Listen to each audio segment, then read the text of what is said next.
Ya, baik, bismillahirrahmanirrahim. Assalamualaikum warahmatullahi wabarakatuh. Perkenalkan, nama saya Nabil Rajendra Hieksa dari kelompok B3 dengan NIM G00247174. Di sini saya akan membuat video tugas pengganti praktikum 3 yaitu dengan topik vestibulokoklear dan juga orbita.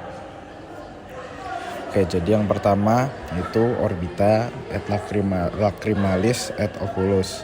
Jadi orbita itu adalah suatu ruangan yang tersusun oleh tulang dan berisi bola mata.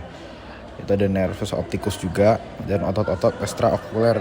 Kemudian ada apparatus lacrimalis, jaringan lemak, fascia dan neurovaskular. Yang pertama itu cavum orbita. Jadi cavum orbita ini adalah suatu rongga yang akan ditempati oleh mata nanti. Jadi ini disusun oleh ada berapa? 6 tulang. Itu ada os maxillaris, os zygomaticus, os frontalis, os lacrimalis, os sphenoidalis, dan os palatinus.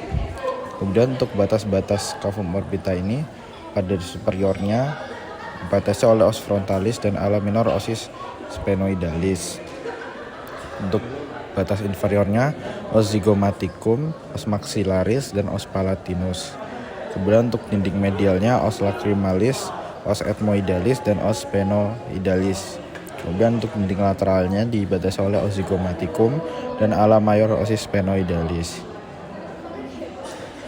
Selanjutnya ada aparatus lacrimal. Jadi dia fungsinya buat menghasilkan air mata ya. Jadi yang pertama ada glandula lacrimalis atau kelenjar lacrimalis untuk pars orbitalis terletak pada fossa glandula lacrimalis pada lamina orbitalis osis frontalis. Yang kedua ada punctum lacrimalis, yang letaknya di canthus medialis. Kemudian ada sacus lacrimalis, ia letaknya pada fossa sacchi lacrimalis osis lacrimalis. Kemudian yang keempat ada ductus nasolacrimalis, letaknya di canalis nasolacrimalis osis lacrimalis.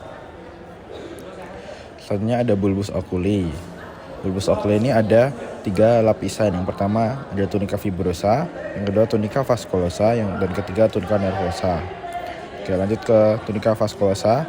Yang pertama ada choroidea.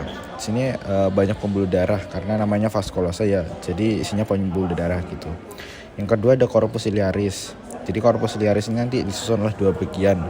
Ada musculus ciliaris, dia tuh fungsinya buat tersusun atas stratum longitudinal sirkular radial, dan struktur ini menjorok ke central oculus sebagai processus ciliaris. Nah, jadi dari processus ciliaris ini nanti fungsinya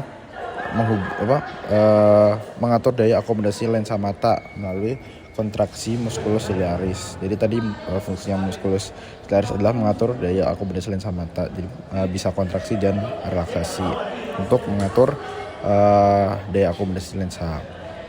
Terus yang terakhir ada iris atau pupil, struktur sirkular dengan pupil sebagai apertura di sentralnya. Jadi di tengahnya iris ini ada pupil. Ada 2 jenis musculus sini, yaitu musculus sphincter pupillae dan musculus dilator papillae yang mengatur besar kecilnya pupil.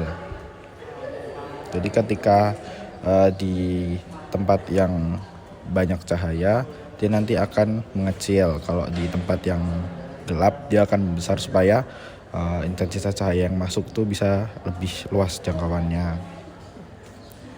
Oke, selanjutnya ada tunica nervosa. Jadi di sini terdiri dari 2 lapisan. Yang pertama ada stratum pigmenti retinae dan juga stratum opticum retinae.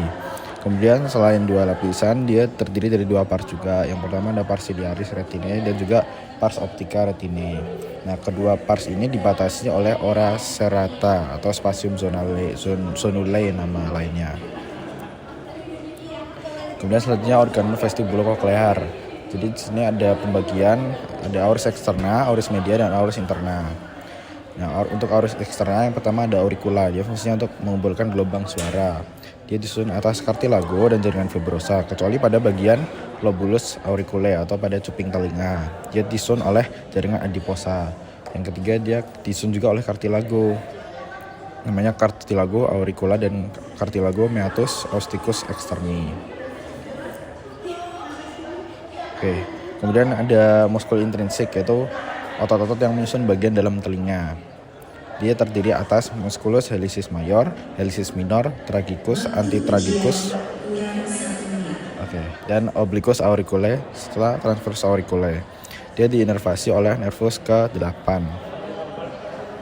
Selanjutnya ada auris media.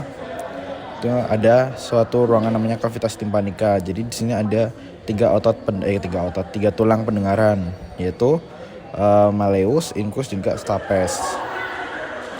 Ini auris interna, jadi ada beberapa struktur sini. Yang pertama adalah labyrinthis osseus, vestibulum, canalis semicircularis, cochlea, dan juga ductus semicircularis dan cochlearis. Oke, sekian penjelasan dari saya. Terima kasih. Wassalamualaikum warahmatullahi wabarakatuh.